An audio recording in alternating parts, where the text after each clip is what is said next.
अस्सलाम वालेकुम guys, welcome to my channel. मेरा नाम मुबीन कुरैशी है और इस वीडियो में हम बात करने वाले हैं ओरेकल डेटाबेस यूज़र मैनेजमेंट के बारे में। इस वीडियो में हम सीखेंगे कि हम कैसे ओरेकल यूज़र्स को क्रिएट करवाते हैं। अगली वीडियोस के अंदर हम बात करेंगे कि हम कैसे ओरेकल यूज़र्स के ऊपर प्रिविलेजेस और रोल्स को अप्लाई करवाते हैं और रिवोक करवाते हैं, और अथेंटिकेशन के ऊपर बात करेंगे और रिसोर्स मैनेजमेंट के ऊपर बात करेंगे। तो चलिए वीडियो स्टार्ट करते हैं।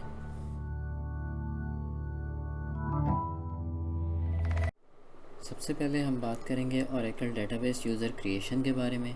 जैसा कि आप जानते हैं कि मल्टी टेनेंट आर्किटेक्चर जो है ओरेकल का, जो 12C से स्टार्ट हुआ है, इसके अंदर दो तरह की डेटाबेसेस होती हैं। एक कंटेनर डेटाबेस होती है जो मेन रूट के अंदर होती है, और उसके नीचे काफ़ी सारी हम प्लगेबल डेटाबेसेस बना सकते हैं। इसके अंदर दो तरह की कैटेगरीज होती हैं यूज़र्स बनाने की। इसके अंदर एक कैटेगरी होती है कॉमन यूज़र की और दूसरी कैटेगरी होती है लोकल यूज़र की। कॉमन यूज़र ये होता है कि लेट सपोज़ कि हम रूट के अंदर एक यूज़र बना देते हैं और हम अगर उसको राइट्स देते हैं तो ये एक यूज़र जो होगा, ये जितनी भी आपकी प्लगेबल डेटाबेसेस होंगी, जैसे कि आपकी PDB1 है, 2 है, 3 है, तो इन सब के अंदर ये सेम यही वाला यूज़र रेप्लिकेट करेगा। इसके जितने भी आप इसके रोल्स या प्रिविलेजेस वगैरह देंगे, वो सारी PDB1, 2 और 3 के अंदर रेप्लिकेट करेंगी। उनके अंदर सारी कॉमन होंगी, यही सेम चीज़ चलेगी।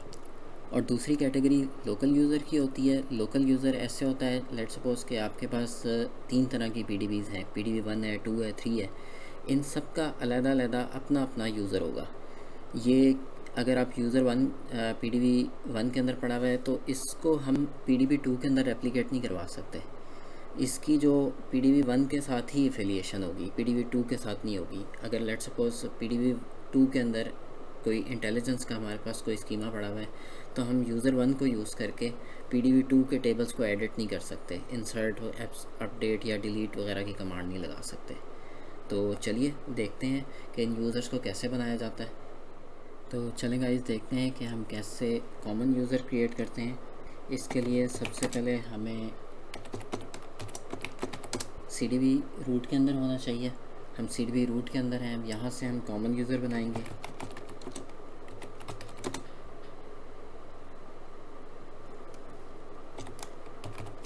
अब हम कॉमन यूज़र के अंदर बनाने के लिए हमें सबसे पहले C## की कमांड लगानी पड़ती है। ये C## अगर हम यूज़र नेम से पहले नहीं लिखेंगे तो ये ओरेकल जो है इसके यूज़र नेम को डिटेक्ट ही नहीं करेगा। ये कंटेनर डेटाबेस के अंदर जब भी हम यूज़र बनाएंगे तो हम C## लगाएंगे। प्लगेबल डेटाबेस के अंदर हमें डायरेक्ट यूज़र नेम लिखना होता है, उसके अंदर हमें ये C## लगाने की ज़रूरत नहीं पड़ती।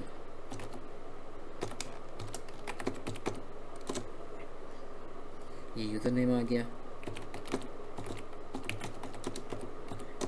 इसका पासवर्ड डालेंगे, आइडेंटिफाइड बाय पासवर्ड, या कुछ भी रख सकते हैं।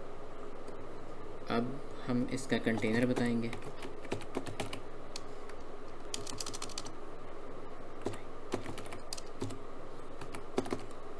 जैसे कि मैं आपको पहले भी बता चुका हूँ कि जो इसके अंदर जो हम जो यूज़र बनाएंगे वो सारे जितने भी हमारे पास कंटेनर्स हैं, जो PDB भी है उसके अंदर भी रेप्लिकेट करेगा। उसके अंदर भी वही सारे फीचर्स होंगे जो हम इसके अंदर ये ऊपर बना रहे हैं। जो रूट के अंदर बनाएंगे वो सब में नीचे भी जाएगा।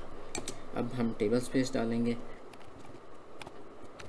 टेबल स्पेस को हम आगे अगले चैप्टर्स के अंदर डिस्कस करेंगे इन डिटेल्स के अंदर कि टेबल स्पेस क्या होती हैं, कितने किस्म की होती हैं। अभी मैं आपको बेसिकली बता देता हूँ कि टेबल स्पेस जो मेन जो हम यूज़ करते हैं वो दो तरह की होती हैं। एक डिफ़ॉल्ट होती है और एक टेम्परेरी होती है। टेम्प के अंदर ये होता है कि हम जितनी भी सिलेक्ट की कमांड लगाते हैं और सॉर्टिंग की कमांड लगाते हैं, ये सारी टेम्प के अंदर जाती हैं। डिफ़ॉल्ट टेबल स्पेस जैसे यूज़र्स है वो ऐसे होती है कि हम जितने भी यूज़र्स बनाते हैं उनको हम जैसे अलाउ कर रहे हैं कि एक अलहदा वो टेबल बना सकता है। HR का टेबल बना लिया, इंटेलिजेंस का टेबल उसने बना लिया, तो हम उसको डिफ़ॉल्ट के अंदर रखेंगे।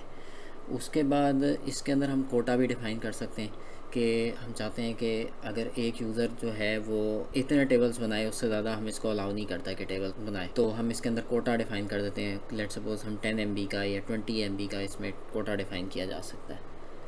वो हम आगे फ्यूचर में फर्दर आके देखेंगे कि कैसे हम उस पर करते हैं काम। अकाउंट अनलॉक की कमांड लगाएंगे, तो इसको दोबारा एक दफ़ा देख लेते हैं। क्रिएट यूज़र C#* आता है, इसके साथ कंटेनर डेटाबेस के अंदर जितने भी यूज़र्स बनते हैं CDB रूट के अंदर कॉमन यूज़र्स के साथ, और यूज़र नेम आइडेंटिफाइड बाय इसका पासवर्ड। कंटेनर के अंदर हम ऑल लगाएंगे। डिफ़ॉल्ट टेबल स्पेस जो है वो यूज़र्स की है। ये हम इसको आगे फर्दर एक्सप्लेन करूँगा मैं आपको आगे फर्दर चैप्टर्स के अंदर के ये टेबल स्पेस क्या होती है और इस पर कौन कौन सी होती हैं, कितने किस्म की होती हैं। टेम्परेरी टेबल स्पेस जो होता है उसके अंदर टेम्प आएगा, अकाउंट अनलॉक आएगा। अब हम प्लगेबल डेटाबेस के ऊपर आके PDB1 के अंदर आ जाते हैं और PDB1 के अंदर भी आके एक यूज़र बनाते हैं।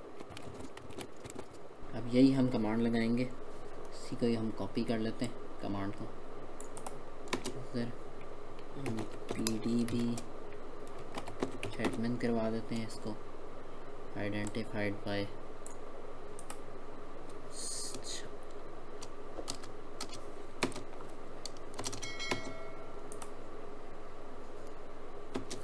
अब हम इसमें कंटेनर वाली कमांड नहीं लगाएंगे, क्योंकि जो हर प्लगेबल डेटाबेस का एक अलग यूज़र होता है, तो ऑटोमेटिकली वो सेट कर देता है इसको कि कहाँ कौन सा यूज़र किस उसके अंदर किया हुआ है।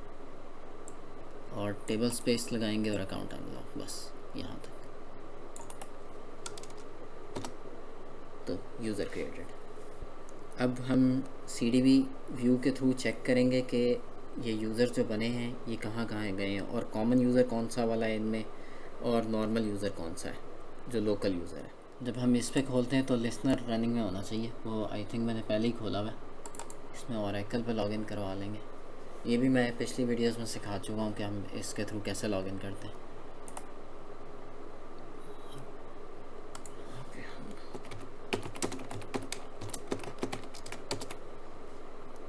तो CDB रूट के अंदर है।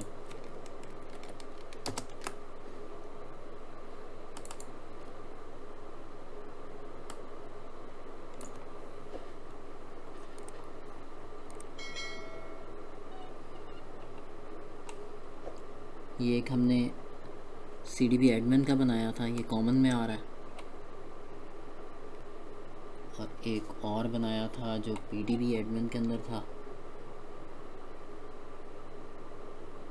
ये PDB एडमिन है, ये जो है इसका अपना अलग कंटेनर है, इसलिए नो के अंदर आ रहा है। तो ये दोनों यूज़र्स बन चुके हैं। अगली वीडियो में हम बात करेंगे ओरेकल डेटाबेस यूज़र्स के रोल्स एंड प्रिविलेजेस के बारे में। होपफुली आपको ये वीडियो पसंद आई होगी। इस वीडियो को लाइक करें, अपने फ्रेंड्स के साथ शेयर करें और मेरे चैनल को सब्सक्राइब करना मत भूलें। मिलते हैं नेक्स्ट वीडियो में। अल्लाह हाफ़िज़।